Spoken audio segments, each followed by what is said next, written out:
आश्रम के बच्चों का जीवन हमेशा चहल पहल से भरा रहता था। सभी अपने कामों और खेलों में व्यस्त रहते, परंतु उनमें से एक बच्चा ऐसा था जो हमेशा सबसे अलग थलग चुपचाप एक कोने में बैठा रहता। उसकी आंखों में एक गहरी खामोशी और रहस्य था। वह न तो किसी से ज्यादा बात करता और न ही खेलकूद में भाग लेता। आश्रम के बरगद के विशाल पेड़ के नीचे वह घंटों ध्यान में मग्न रहता। बच्चों को उसकी यह अजीब आदत बहुत खटकती। वह सोचते, क्या वह कुछ छुपा रहा है? क्यों वह इतने रहस्यमय तरीके से अकेला रहता है? गुरुजी इस बच्चे की खामोशी और गहनता को देखकर प्रसन्न होते थे। उन्हें लगता था शायद यह बालक मौन और ध्यान के महत्व को समझता है। जब भी कोई महत्वपूर्ण निर्णय लेना होता, गुरुजी उसकी राय जरूर लेते। यह बात गुरुजी के एक दूसरे चंचल शिष्य को भीतर तक चुभती थी। वह खुद को गुरुजी का प्रिय शिष्य बनाना चाहता था और अक्सर दिखावे के लिए अपनी जिम्मेदारियों को निभाने का नाटक करता। दूसरों के कामों में गलतियां निकालना और अपनी सलाह देना उसका स्वभाव बन चुका था। वह सबके साथ हंसी मजाक करके अपने आप को सबका प्रिय दिखाने की कोशिश करता, लेकिन भीतर ही भीतर उसे उस शांत शिष्य से ईर्ष्या होती थी। गुरुजी को चंचल शिष्य के स्वभाव और उसकी चालाकियों का पूरी तरह से पता था, लेकिन वे उसे सुधारने का एक अवसर देना चाहते थे। वे जानते थे कि केवल शब्दों से उसे नहीं सिखाया जा सकता। उसे मौन और आत्मचिंतन का महत्व स्वयं अनुभव करना होगा। गुरुजी ने एक दिन सभी बच्चों को अपने पास बुलाया। उनकी आंखों में एक अनोखी चमक थी, जैसे वे कोई गहरी योजना बना चुके हों। उन्होंने कहा, आज से मैं तुम सभी को दो दो के समूह में विभाजित कर रहा हूं। तुम्हें अलग अलग गांवों में भिक्षा मांगने जाना होगा। जो भी दो बच्चे सबसे अधिक भिक्षा लाएंगे, उन्हें आश्रम की सभी महत्वपूर्ण जिम्मेदारियां सौंपी जाएंगी। गुरुजी की बात सुनते ही बच्चों के बीच कानाफूसी शुरू हो गई। सभी के मन में एक सवाल कौंध रहा था, गुरुजी का यह निर्णय अचानक क्यों? चंचल शिष्य के होंठों पर हल्की मुस्कान थी। उसने मन ही मन सोचा, यह मेरा मौका है गुरुजी को प्रभावित करने का। मैं सबसे अधिक भिक्षा लेकर लौटूंगा और उनका प्रिय बन जाऊंगा। लेकिन शांत शिष्य के चेहरे पर कोई भाव नहीं था। वह बस चुपचाप खड़ा था, जैसे उसे इस सब का पहले से ही आभास हो। गुरुजी ने अपनी बात को और गहराई दी। भिक्षा मांगने का उद्देश्य केवल भोजन एकत्र करना नहीं है। यह तुम्हारे अहंकार को खत्म करेगा और तुम्हें सच्चे आत्मज्ञान के मार्ग पर ले जाएगा। पर ध्यान रखना, इस यात्रा में तुम्हें वह मिलेगा जो तुम भीतर से खोजोगे। चंचल शिष्य को लगा कि यह आसान काम है, परंतु गुरुजी की यह योजना केवल साधारण नहीं थी। इसमें कहीं एक छिपा हुआ पाठ था, जिसे समझने के लिए ध्यान और मौन की आवश्यकता थी। जैसे जैसे बच्चे यात्रा के लिए तैयार हो रहे थे, चंचल शिष्य और शांत शिष्य को एक ही समूह में रखा गया। जैसे ही वे दोनों साथ निकले, हवा में एक अजीब सी खामोशी थी। रास्ते में ऐसा क्या होगा जो उनकी सोच को पूरी तरह बदल देगा? क्या चंचल शिष्य अपनी आदतों से मुक्त हो पाएगा, या गुरुजी की यह योजना उसे और भटका देगी? और उस शांत शिष्य का रहस्य क्या था? क्या वह वाकई इतना सरल था जितना वह दिखता था, या उसके मौन में कोई और गूढ़ सत्य छिपा था? गुरुजी की योजना की परतें धीरे धीरे खुलने वाली थीं, और इन दो शिष्यों के जीवन में कुछ ऐसा होने वाला था जो हमेशा के लिए उनके दृष्टिकोण को बदल देगा। गुरुजी ने सभी शिष्यों को संबोधित करते हुए कहा, भिक्षा मांगना केवल एक कार्य नहीं है, यह आत्मज्ञान का माध्यम है। इसे पूरे मन और समर्पण के साथ करो। यह तुम्हारे भीतर के अहंकार को नष्ट करेगा और तुम्हें सच्चे ज्ञान की ओर ले जाएगा। उनकी गूढ़ बातें हर किसी के मन में गहराई तक उतर गईं। लेकिन गुरुजी ने जब चुप रहने वाले शिष्य और वाचाल शिष्य को जोड़ी में रखा, तो वाचाल शिष्य के भीतर एक अलग ही हलचल मच गई। उसने मन ही मन सोचा, यह मेरा मौका है। इस बार मैं गुरुजी को दिखा दूंगा कि मैं इस चुप रहने वाले से कहीं अधिक प्रतिभाशाली हूं। दोनों शिष्यों ने भिक्षा मांगने की योजना बनाई और आपस में सहमति की कि वे गांव के अलग अलग हिस्सों में जाकर भिक्षा मांगेंगे, ताकि काम जल्दी समाप्त हो सके। चुप रहने वाला शिष्य हर घर पर जाकर अपने हाथ जोड़ता और केवल भिक्षा का पात्र आगे कर देता। उसकी आंखों में एक गहरी शांति और चेहरे पर एक सादगी थी जो लोगों को स्वाभाविक रूप से आकर्षित करती।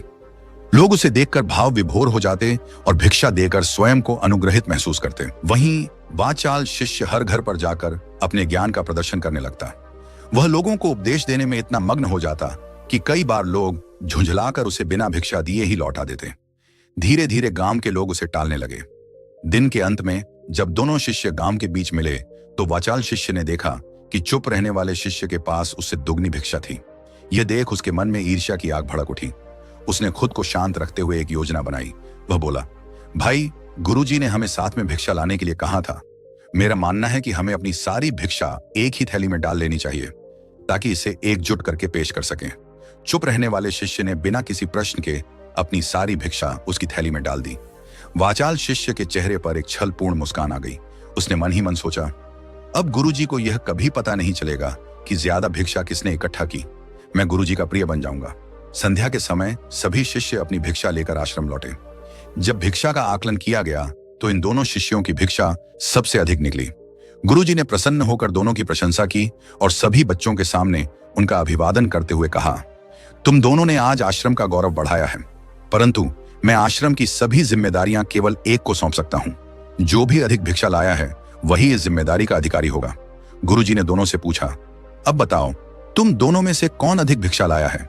इस पर वाचाल शिष्य तुरंत बोला, गुरुजी, मैं चुप रहने वाले से दुगनी भिक्षा लेकर आया हूं, लेकिन गलती यह हो गई कि हमने अपनी भिक्षा एक ही थैली में डाल दी। मुझे नहीं पता था कि आप इस प्रकार का निर्णय लेंगे। सभी शिष्य स्तब्ध थे। चुप रहने वाला शिष्य शांत खड़ा था, जैसे उसे पहले से ही इस छल का आभास हो। गुरुजी ने उसकी ओर देखा। उनकी आंखों में गहरी गंभीरता थी। उन्होंने कहा, सत्य अपनी आवाज खुद ढूंढ लेता है। अब मैं जानना चाहता हूं, क्या तुम दोनों अपनी सच्चाई पर दृढ़ हो। वातावरण में एक गहरी खामोशी छा गई। क्या गुरुजी के पास कोई योजना थी? क्या चुप रहने वाले शिष्य का मौन ही सच्चाई का दरवाजा खोलेगा? वाचाल शिष्य को यह यकीन था कि उसने बाजी मार ली है, लेकिन क्या यह सच था या गुरुजी की नजरें पहले ही सब कुछ देख चुकी थीं? गुरुजी ने वाचाल शिष्य की बात सुनने के बाद चुप रहने वाले शिष्य की ओर देखा और कहा, क्या तुम इस बात से सहमत हो कि तुम कम भिक्षा लेकर आए थे? चुप रहने वाला शिष्य शांत स्वर में बोला, गुरुजी, मेरे पास ऐसा कोई प्रमाण नहीं है जिससे मैं यह साबित कर सकूं कि मैं इससे अधिक भिक्षा लाया था, लेकिन सच्चाई यह है कि भिक्षा मैंने ही अधिक इकट्ठा की थी। इसने ही मुझसे अपनी भिक्षा थैली में भिक्षा डालने को कहा था। गुरुजी ने गहरी सांस ली। आश्रम के बाकी शिष्य हैरानी और उत्सुकता से इस विवाद का परिणाम जानने को आतुर थे। आश्रम से कुछ दूरी पर एक पहाड़ी थी, जहां सूरज संध्या के समय धीरे धीरे डूब रहा था। गुरुजी ने दोनों शिष्यों की ओर देखा और कहा, जो सच है वह अपने आप को साबित करेगा। मैं तुम दोनों से एक सवाल पूछता हूं, मुझे बताओ, पहाड़ी के पीछे क्या दिखाई दे रहा है? वाचाल शिष्य ने तुरंत उत्तर दिया, मानो पहले से तैयार हो। गुरुजी, पहाड़ी के पीछे सूरज अपना रंग बदल रहा है। आसमान में लालिमा छाई हुई है। यह बहुत ही सुंदर दृश्य है। वह और भी कुछ कहने वाला था, लेकिन गुरुजी ने हाथ उठाकर उसे रोक दिया। अब गुरुजी ने चुप रहने वाले शिष्य की ओर देखा। सभी शिष्य उसकी प्रतिक्रिया का इंतजार कर रहे थे। वह चुप था, लेकिन उसकी आंखों में गहराई और सच्चाई झलक रही थी। उसकी आंखों में भक्ति और प्रेम के आंसू उमड़ पड़े। उसने कुछ नहीं कहा, लेकिन उसकी भावनाएं सब कुछ बयां कर रही थीं। गुरुजी मुस्कुराए और बोले, मुझे उससे कुछ पूछने की आवश्यकता नहीं है, उसकी आंखें ही सब कुछ कह रही हैं।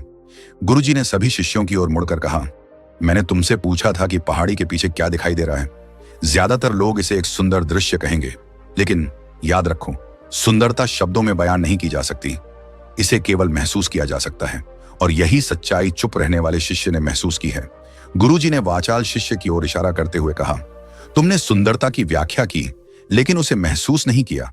तुम्हारे शब्द केवल दिखावा थे, लेकिन वह दिखावा भी तुम्हें बचा नहीं सका। अपनी हर चाल और झूठ नाकाम होते देख वाचाल शिष्य वहीं फूट फूट कर रोने लगा। गुरुजी ने उसे शांत करते हुए कहा, बेटा, मुझे पहले से पता था कि तुम झूठ बोल रहे हो, लेकिन मैं चाहता था कि तुम खुद अपनी गलती को महसूस करो। गुरुजी ने सभी बच्चों को संबोधित करते हुए कहा, शब्द तलवार की तरह होते हैं। जब कोई व्यक्ति सच से हटकर बात करता है तो वह अपनी बात को साबित करने के लिए और झूठ के जाल में फंसता चला जाता है।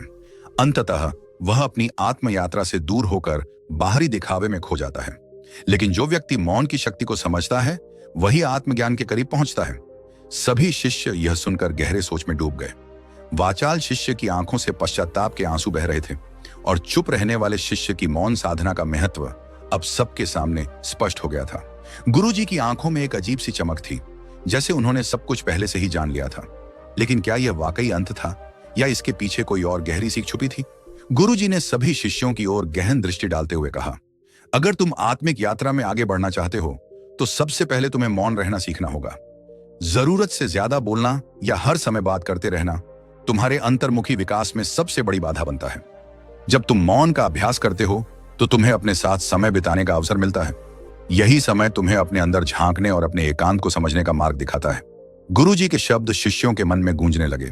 उन्होंने चुप रहने वाले शिष्य की ओर इशारा करते हुए कहा, एक बार यदि मन में एकांत स्थापित हो जाए तो तुम्हारी आंखों में, तुम्हारे चेहरे पर वह सादगी, वह गहराई दिखने लगती है जो किसी को भी स्पष्ट रूप से महसूस हो सकती है। उस अवस्था में तुम्हें कुछ साबित करने की आवश्यकता नहीं रहती, मौन ही तुम्हारी गवाही बन जाता है। उन्होंने वाचाल शिष्य की ओर देखते हुए कहा, जो दृश्य यह बच्चा देख सकता है वह ज्यादा बोलने वाला व्यक्ति कभी नहीं देख पाएगा, क्योंकि शब्द उसे भ्रम में डाल देंगे। वह सिर्फ पहाड़, सूरज और उसकी लालिमा देख पाएगा, लेकिन विराट को, अद्वैत को और वास्तविक सुंदरता को समझने की क्षमता उससे छिन जाएगी। यह मौन की कला है जो तुम्हें वह दृष्टि देती है। गुरुजी ने अपनी बात को और गहराई से समझाते हुए कहा, मौन की यात्रा पर चलने के लिए सबसे पहले तुम्हें यह समझना होगा कि दूसरों को प्रभावित करने की कोई आवश्यकता नहीं है।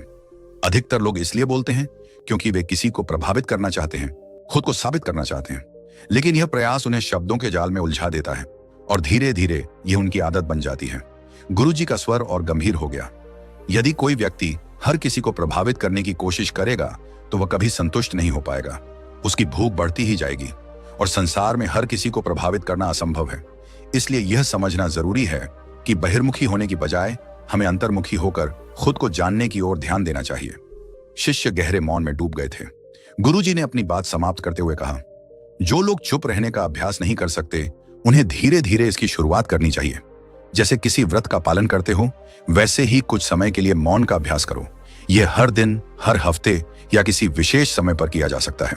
धीरे धीरे जब तुम चुप रहने का आनंद महसूस करोगे तो यह तुम्हारे लिए स्वाभाविक हो जाएगा। तुम्हारा मन खुद आनंद की ओर बढ़ने लगेगा। मौन की कला तुम्हारी बुद्धिमानी और स्पष्टता दोनों को अद्भुत रूप से निखार देगी। गुरुजी ने बच्चों से आग्रह किया कि वे कुछ समय के लिए मौन का संकल्प लें। इसके बाद उन्होंने अपनी बात समाप्त की और सभी शिष्य रात्रि के भजन के लिए भजन कक्ष में चले गए। तो दोस्तों, यह कहानी कैसी लगी? अगर कहानी ने आपके दिल को छुआ हो तो नीचे कमेंट में जरूर बताएं और इस चैनल को सब्सक्राइब करना न भूलें ताकि आप और भी ऐसी प्रेरक कहानियों का आनंद ले सकें। अगली कहानी तक अपना ख्याल रखें और मौन की शक्ति को समझने का प्रयास करें।